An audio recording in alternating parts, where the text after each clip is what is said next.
Hello నమస్తే. నేను YSR Sharma, Andhraprabha editor.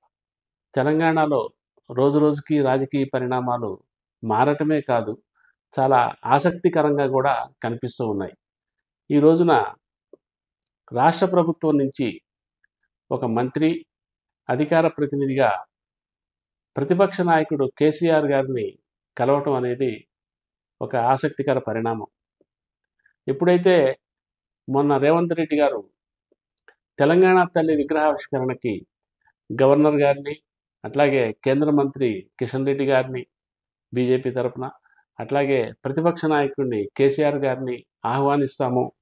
ఆ సంబంధిత మంత్రి గారు స్వయంగా వెళ్ళి ఆహ్వాన పత్రం అందజేస్తారు అని రేవంత్ రెడ్డి గారు ప్రకటించిన క్షణం నుంచి కూడా తెలంగాణ వ్యాప్తంగా దీని మీద చాలా ఆసక్తికర చర్చలు జరుగుతూ వస్తున్నాయి.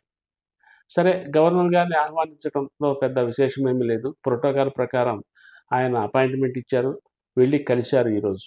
తర్వాత కేంద్ర మంత్రి, రాష్ట్ర బీజేపీ అధ్యక్షుడు కిషన్ రెడ్డి గారిని కూడా వెళ్ళి కలిసి ఆహ్వాన పత్రం ఇచ్చారు. చాలా ఆహ్లాదకరమైన వాతావరణంలో ఆ సమావేశం జరిగింది. ఎందుకంటే బీజేపీ కూడా ప్రధాన ప్రతిపక్షంగా ఎదగటానికి ట్రై చేస్తూ బీఆర్ఎస్తో పోటీగా ఆ పాత్రని నిర్వహించడానికి ప్రభుత్వంతో పోరాడుతున్న సమయంలో రాష్ట్ర మంత్రి పొన్నం ప్రభాకర్ గారు ప్రోటోకాల్ ప్రతినిధులతో కలిసి వెళ్ళి కిషన్ రెడ్డి గారికి ఆహ్వాన పత్రం ఇవ్వటం, అది కూడా ఆసక్తికర పరిణామంగానే చెప్పాలి. అయితే వాళ్ళిద్దరూ చాలా ఆహ్లాదకర వాతావరణంలో మాట్లాడుకోవటాన్ని మనం చూసాం. ఇక తర్వాత కేసీఆర్ గారిని కలవటానికి పొన్నం ప్రభాకర్ గారు ఫామ్ హౌస్కి వెళ్ళారు. ఫామ్ హౌస్కి వెళ్ళి అక్కడ కేసీఆర్ గారితో దాదాపు గంటంబావు సేపు సమావేశమయ్యారు. అక్కడే లంచ్ కూడా చేశారు. కేసీఆర్ గారు రాష్ట్ర మంత్రికి ఇవ్వాల్సిన అతిథి మర్యాదలన్నీ ఇచ్చారు, గౌరవ మర్యాదలు ఇచ్చారు. ఆయనతో కలిసి భోజనం చేశారు. అట్లాగే పొన్నం ప్రభాకర్ గారు ఆహ్వాన పత్రం ఇచ్చి, అట్లా తెలంగాణ తల్లి విగ్రహావిష్కరణ రేపు సోమవారం జరగబోతున్నది, మీరు తప్పకుండా రావాలి అని చెప్పి ఆయన ఆహ్వానించడం జరిగింది. కేసీఆర్ గారు ఆ ఆహ్వాన పత్రాన్ని సవినయంగా తీసుకున్నారు. సో ఇది కేసీఆర్ గారి ఫామ్ హౌస్లో రాష్ట్ర మంత్రి పొన్నం ప్రభాకర్ వెళ్ళి కేసీఆర్ గారితో సమావేశమైన సన్నివేశం అన్నమాట. సో ఈ సన్నివేశం దరిమిలా మనకి ఏం తెలుస్తున్నది అంటే, మొత్తానికి రేవంత్ రెడ్డి గారు చెప్పినట్టుగా వాళ్ళు అపాయింట్మెంట్ ఇవ్వటము, ఆ అపాయింట్మెంట్ ప్రకారము సమావేశం జరగటం ఒక సానుకూల పరిణామంగా మనం భావించాల్సి ఉంటుంది.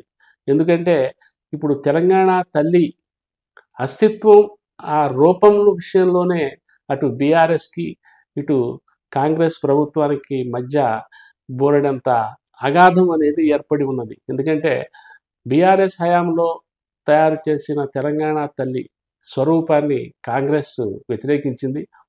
వాళ్ళు అధికారంలోకి వచ్చిన తర్వాత తెలంగాణ తల్లికి నిజమైన తెలంగాణ అస్తిత్వాన్ని తెస్తామని కాంగ్రెస్ చెబుతూ వచ్చింది. ఆ ప్రకారము ఆ తెలంగాణ తల్లి కొత్త విగ్రహాన్ని తయారు చేయించారు. అయితే దీన్ని బీఆర్ఎస్ వ్యతిరేకిస్తున్న విషయం మనందరికీ తెలుసు.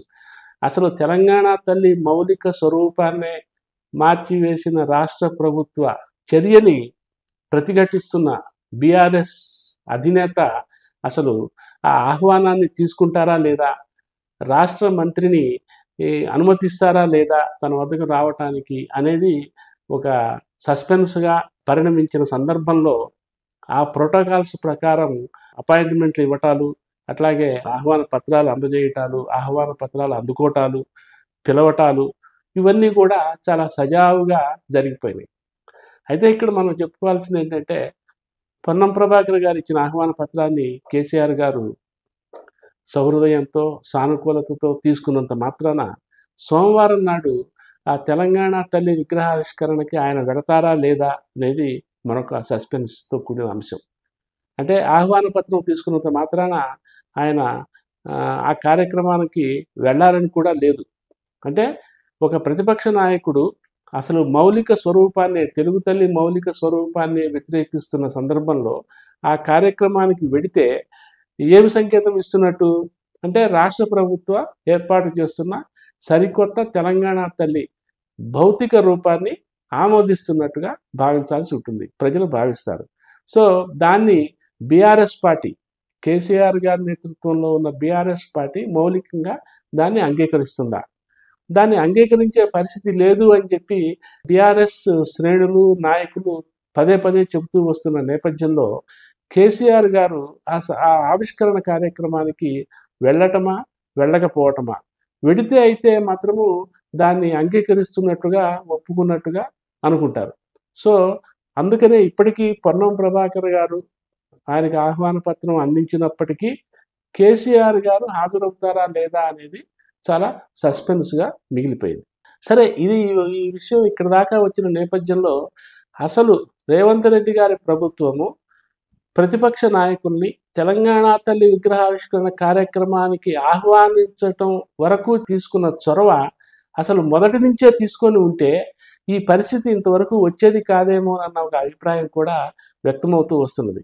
అంటే ఎట్లాగంటే ఇప్పుడు ఆయన అందరినీ జతచేసి తెలంగాణ తల్లి విగ్రహావిష్కరణని అందరి సమక్షంలో చేయాలని భావిస్తున్నట్టే అందరి అభిప్రాయాలు మొదటి దశలోనే అందరి అభిప్రాయాలు కూడగట్టి అందరి సలహాలు తీసుకొని సో అసలు ఆ మాటకొస్తే రాజకీయ పార్టీల నాయకుల అభిప్రాయాలు తీసుకొని అసలు ఒక అఖిలపక్షం అనేది పెట్టి ఆ అఖిలపక్షంలో వాళ్ళ అభిప్రాయాలు తీసుకొని అట్లాగే ప్రజల అభిప్రాయాలు తీసుకొని ప్రజల సెంటిమెంట్స్ ఎలా ఉన్నాయి, పాత విగ్రహాన్ని వాళ్ళు కోరుకుంటున్నారా లేదా దాన్ని మారిస్తే ఒప్పుకుంటారా అని వాళ్ళ సెంటిమెంట్స్ని గ్రహించడము. అట్లాగే తెలంగాణ సమాజంలో చాలా శక్తివంతమైన మరికొన్ని వర్గాలు ఉన్నాయి. అవేంటి, ప్రజాశక్తికి సంబంధించిన కళారూపాలతో కూడిన సంఘాలున్నాయి. అట్లాగే సాహిత్య వర్గాలున్నాయి. అట్లాగే ఇతరత్ర పోరాటం చేసే ఉద్యమ శక్తులున్నాయి. వాళ్ళందరినీ కూడా ఆ ప్రజా సంఘాలన్నిటినీ కూడా ఒక చోట చేర్చి వాళ్ళ అభిప్రాయాలు కూడా తీసుకొని వాళ్ళు ఈ తెలంగాణ తల్లి విగ్రహం భౌతికంగా ఎలా ఉండాలి, భౌతిక రూపాన్ని వాళ్ళు ఎలా చూడాలనుకుంటున్నారో వాళ్ళ అభిప్రాయాలు కూడా తీసుకొని ఇట్లా అందరి అభిప్రాయాలతో కనుక ఒక అడుగు ముందుకేసి ఉంటే ఈ రోజున ఇటువంటి పరిస్థితి వచ్చేది కాదేమో. రేవంత్ రెడ్డి గారు ఇప్పుడు చూపిన ఈ చొరవని అసలు ఆదిలోనే చూపించి ఉంటే పరిస్థితి భిన్నంగా ఉండేది. అందరి అభిప్రాయాలతో తెలంగాణ తల్లి ఒక కొత్త రూపాన్ని సంతరించుకొని ఉండేదేమో అనే అభిప్రాయం కూడా ఉన్నది. ఎందుకంటే ప్రభుత్వానికంటూ తన ప్రభుత్వానికి ఒక సుస్థిరమైన గట్టి పట్టుదల అంటూ ఏమీ ఉండకూడదు. ప్రభుత్వము ప్రజలు ఎన్నుకున్న ప్రభుత్వం కాబట్టి ప్రజలు ఏది కోరుకుంటే అదే చేయాలనేది ఒక మౌలిక ప్రభుత్వ లక్షణం అది. అటువంటిది ఈ ప్రజా అభిప్రాయము ప్రజలతో మమేకమై ఉండే రాజకీయ పార్టీల అభిప్రాయాలు తీసుకోవడం అనేది ఏ ప్రభుత్వానికైనా అవసరం అనేది ఇప్పుడు ఈ పరిణామాలు అనేవి తెలియజేస్తూ ఉన్నాయన్నమాట.